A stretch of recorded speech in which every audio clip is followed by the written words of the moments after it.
ओम शांति। आज 13 मई 2024 की साकार मुरली। आज बाबा ने कहा, मीठे बच्चे, तुम यह मनुष्यों से देवता बनने की ट्यूशन लेने आए हो, कौड़ी से हीरा बन रहे हो। प्रश्न, तुम बच्चों को इस पढ़ाई में कोई भी खर्चा नहीं लगता है, क्यों? उत्तर, क्योंकि तुम्हारा बाप ही टीचर है। बाप बच्चों से खर्चा यानी फी कैसे लेगा? बाप का बच्चा बने, गोद में आए तो वर्षे के हकदार बने। तुम बच्चे बिना खर्चे कौड़ी से हीरे जैसा देवता बनते हो। भक्ति में तीर्थ करेंगे, दान पुण्य करेंगे तो खर्चा ही खर्चा। या तो बाप बच्चों को राजाई देते हैं, सारा वर्षा मुफ्त में देते हैं। पावन बनो और वर्षा लो। ओम शांति। बच्चे समझते हैं कि हम स्टूडेंट हैं। बाप के स्टूडेंट क्या पढ़ रहे हो? हम मनुष्य देवता बनने की ट्यूशन ले रहे हैं। हम आत्माएं परमपिता परमात्मा से ट्यूशन ले रहे हैं। अभी समझ गए कि जन्म बाय जन्म अपने को देह समझते थे, ना कि आत्मा। वो लौकिक बाप फिर ट्यूशन के लिए और जगह भेज देते हैं, सदगति के लिए और जगह भेज देते हैं। बाप बूढ़ा हुआ तो फिर उनको वानप्रस्थ में जाने की दिल होती है, परंतु वानप्रस्थ के अर्थ को कोई जानते नहीं है। वाणी से परे हम कैसे जा सकते हैं? बुद्धि में नहीं बैठता है। अभी तो हम पतित हैं। जहाँ से हम आत्माएं आई है वहाँ तुम पावन थे। यहाँ आकर पाठ बजाते बजाते पतित बने हैं। अब फिर पावन कौन बनाए? पुकारते भी हैं, हे पतित पावन। गुरु को तो कोई पतित पावन कह नहीं सकते। गुरु करते हैं फिर भी एक में पूरा निश्चय नहीं बैठता है, इसलिए जांच करते हैं। ऐसा कोई गुरु मिले जो हमको अपने घर अथवा वानप्रस्थ अवस्था में पहुंचाए। उसके लिए बहुत युक्तियां रचते हैं। जहाँ सुना फलाने की बहुत महिमा है, वहाँ जाएंगे। जिस झाड़ का सैंपलिंग है उनको तुम्हारे ज्ञान का तीर लग जाता है। समझते हैं यह तो क्लियर बात है, बरोबर तुम वानप्रस्थ अवस्था में जाते हो ना। कोई बड़ी बात नहीं है। टीचर के लिए स्कूल में पढ़ाना कोई बड़ी बात नहीं है। भक्तों को क्या चाहिए यह अभी किसको पता नहीं है। अभी तुम बच्चे इस ड्रामा के चक्र को अच्छी तरह से जान गए हो। तुम समझते हो बरोबर बाप ने ही वर्षा दिया था, जो अब दे रहे हैं, फिर उसी अवस्था में आएंगे। सो तो तुम बच्चे समझते हो। पहली मुख्य बात है पावन बनने के लिए बाप को याद करना। लौकिक बाप तो सबको याद है, पारलौकिक बाप को जानते ही नहीं है। अभी तुम समझते हो। अपने को आत्मा समझ बाप को याद करना सहज ते सहज भी है, डिफिकल्ट ते डिफिकल्ट भी है। आत्मा इतना छोटा सितारा है, बाप भी सितारा है। वह संपूर्ण पवित्र आत्मा और यह संपूर्ण अपवित्र। संपूर्ण पवित्र का संग तारे। सो तो एक का ही संग मिल सकता है। संग जरूर चाहिए, फिर कुसंग भी मिलता है। 5 विकार रूपी रावण का, उनको कहा जाता है रावण संप्रदाय। तुम अभी बन रहे हो राम संप्रदाय। तुम राम संप्रदाय बन जाएंगे, फिर रावण संप्रदाय नहीं रहेगा। यह बुद्धि में ज्ञान है। राम कहेंगे भगवान को, भगवान ही आकर राम राज्य स्थापन करते हैं, अर्थात सूर्यवंशी राज्य स्थापन करते हैं। राम राज्य भी नहीं कहेंगे, परंतु समझाने में सहज होता है। राम राज्य और रावण राज्य वास्तव में है सूर्यवंशी राज्य। तुम्हारा एक छोटा पुस्तक है, हीरे जैसा जीवन कैसे बने। अब हीरे जैसा जीवन किसको कहा जाता है मनुष्य क्या जाने, सिवाय तुम्हारे। लिखना चाहिए हीरे जैसा देवताई जीवन कैसे बने। देवता अक्षर ऐड होना चाहिए। तुम फील करते हो हम हीरे जैसा जीवन यहाँ बना रहे हैं, सिवाय बाप के और कोई बना न सके। किताब है अच्छा, उसमें यह अक्षर सिर्फ ऐड करो। तुम आसुरी कौड़ी जैसे जन्म से देवताएं हीरे जैसा जन्म सेकंड में प्राप्त कर सकते हो, बिगर कौड़ी खर्चा। बच्चा बाप के पास जन्म लेता है और वर्षे का हकदार बनता है। बच्चे को खर्चा लगता है क्या? गोद में आया और वर्षे का हकदार बना। खर्चा तो बाप करते हैं, ना कि बच्चा। अभी तुमने क्या खर्चा किया है? बाप का बनने में कोई खर्चा लगता है क्या? नहीं। जैसे लौकिक बाप का बनने में खर्चा नहीं आता, वैसे पारलौकिक बाप का बनने में भी कोई खर्चा नहीं लगता। यह तो बाप भी पढ़ाते हैं, पढ़ाकर तुमको देवता बनाते हैं। तुम कोई छोटे बच्चे तो नहीं हो, बड़े हो। बाप का बनने से बाप राय देते हैं। तुमको अपनी राजधानी स्थापन करनी है, इसमें पवित्र जरूर बनना है। खर्चा तो कुछ भी नहीं लगता। गंगा पर जाते हैं, तीर्थों पर स्नान करने जाते हैं, खर्चा तो करेंगे ना। तुमको बाप पर निश्चय हुआ, खर्चा लगा क्या? तुम्हारे पास सेंटर्स पर आते हैं, तुम उनको कहते हो अब बेहद के बाप का वर्षा लो। बाप को याद करो, बाप है ना। बाप खुद कहते हैं मेरा वर्षा तुमको चाहिए तो पति से पावन बनो, तब पावन विश्व के मालिक बन सकेंगे। यह भी जानते हो बाप बैकुंठ स्थापन करते हैं। समझदार बच्चे अच्छी रीति समझते हैं। उस पढ़ाई में खर्चा कितना होता है? यह खर्चा कुछ भी नहीं। आत्मा कहती है हम अविनाशी हैं, यह शरीर विनाश हो जाएगा, बाल बच्चे आदि सब विनाश हो जाएंगे। अच्छा, फिर इतने पैसे जो इकट्ठे किए हैं वो क्या करेंगे? ख्याल तो होगा ना, कोई साहूकार भी होंगे। समझो उनका कोई है नहीं। ज्ञान मिलता है तो समझते हैं इस हालत में पैसा क्या करेंगे। पढ़ाई तो है सोर्स ऑफ इनकम। बाबा ने बताया था एक इब्राहिम लिंकन था, बहुत गरीब था, रात को जागकर पढ़ता था। पढ़ पढ़ कर इतना होशियार हो गया जो प्रेसिडेंट बन गया। खर्चा लगता है क्या? कुछ भी नहीं।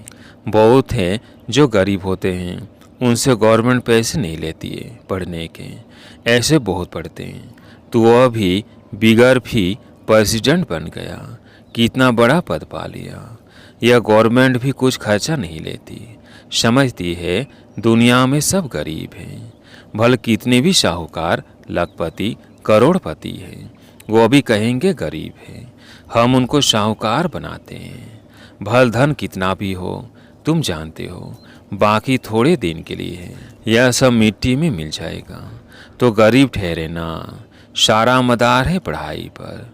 बाप बच्चों से पढ़ाई का क्या लेंगे? बाप तो विश्व का मालिक है। बच्चे जानते हैं हम भविष्य में यह बनेंगे।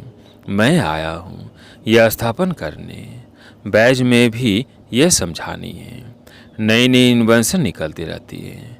शिव बाबा कहते हैं हमारी जो आत्मा है उनमें सारा पाठ नूंधा हुआ है। जो भिखारी पतित बने हैं उनको बाप आकर पावन बनाते हैं। यह तो जानते हो 5000 वर्ष पहले बाप से विश्व की बादशाही ली थी। मुख्य बात बाप कहते हैं मामेकम याद करो। सम्मुख कहते हैं रथ मिल गया तो बाप भी आ गए।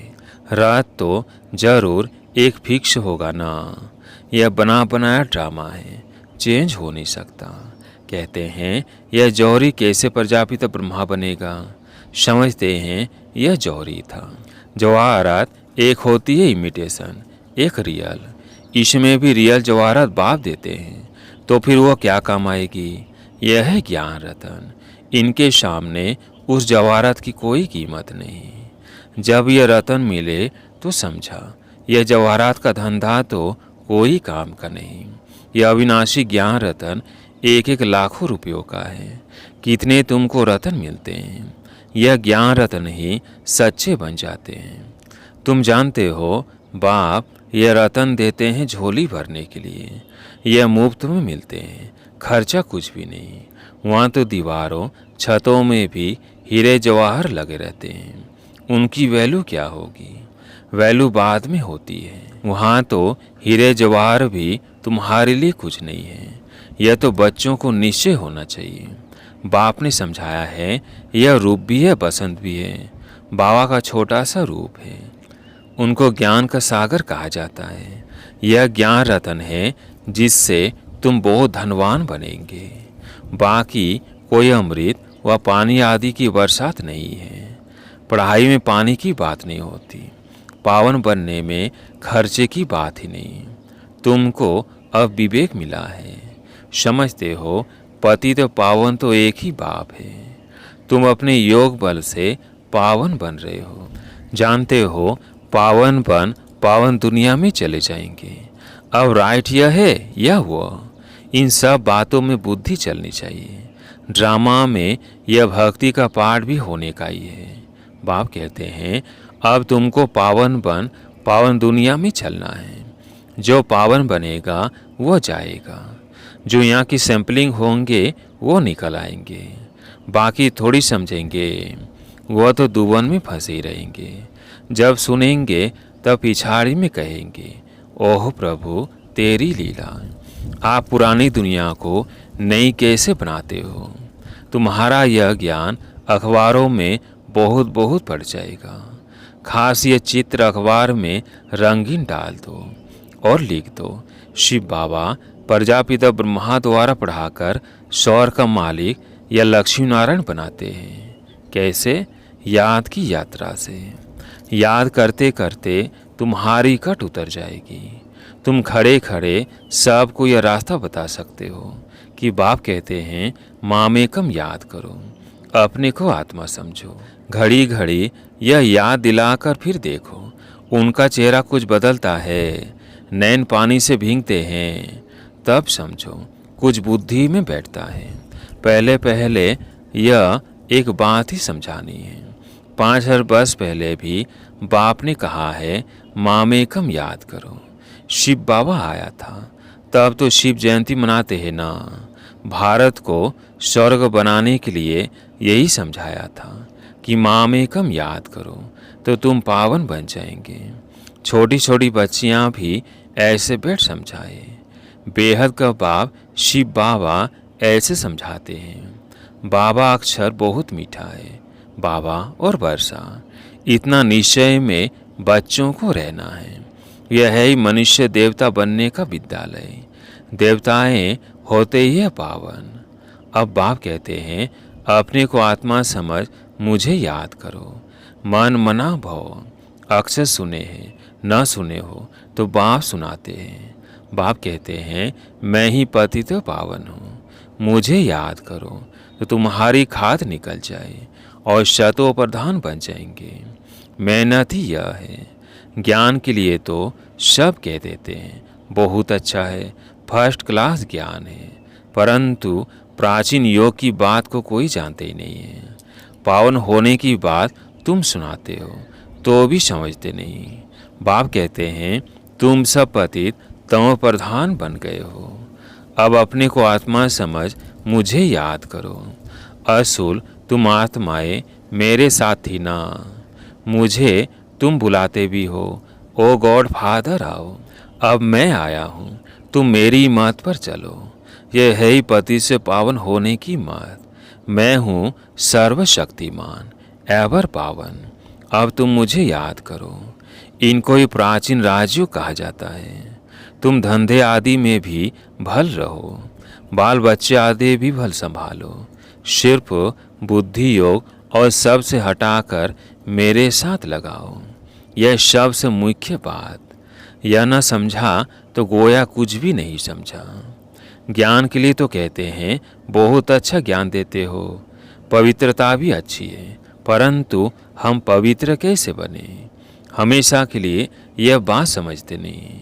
देवताएं हमेशा पवित्र थे ना, वो कैसे बने? यह बात पहले पहले समझानी है। बाप कहते हैं मुझे याद करो, यहाँ से ही पाप मिट जाएंगे और तुम देवता बन जाएंगे। अच्छा, मीठे मीठे सिकिलधे बच्चों प्रति माता पिता बाप दादा का याद प्यार और गुड मॉर्निंग। रूहानी बाप की रूहानी बच्चों को नमस्ते। हम रूहानी बच्चों की रूहानी बाप दादा को याद प्यार गुड मॉर्निंग, नमस्ते नमस्ते। धारणा के लिए मुख्य सार। पहला पॉइंट है, स्वयं को गरीब से साहूकार बनाने के लिए बाप से अविनाशी ज्ञान रत्न लेने हैं। ये एक एक रत्न लाखों रुपयों का है। इनकी वैल्यू जानकर पढ़ाई पढ़नी है। यह पढ़ाई ही सोर्स ऑफ इनकम है। इसी से ऊंच पद पाना है। दूसरा पॉइंट है, राम संप्रदाय में आने के लिए संपूर्ण पवित्र जो एक बाप है उसका ही संग करना है। कुसंग से सदा दूर रहना है। सबसे बुद्धि योग हटाकर एक बाप में लगाना है। आज प्यारे मीठे बाबा का वरदान, शक्तिशाली याद द्वारा सेकंड में पद्मों की कमाई जमा करने वाले पद्मा पदम भाग्यशाली भव।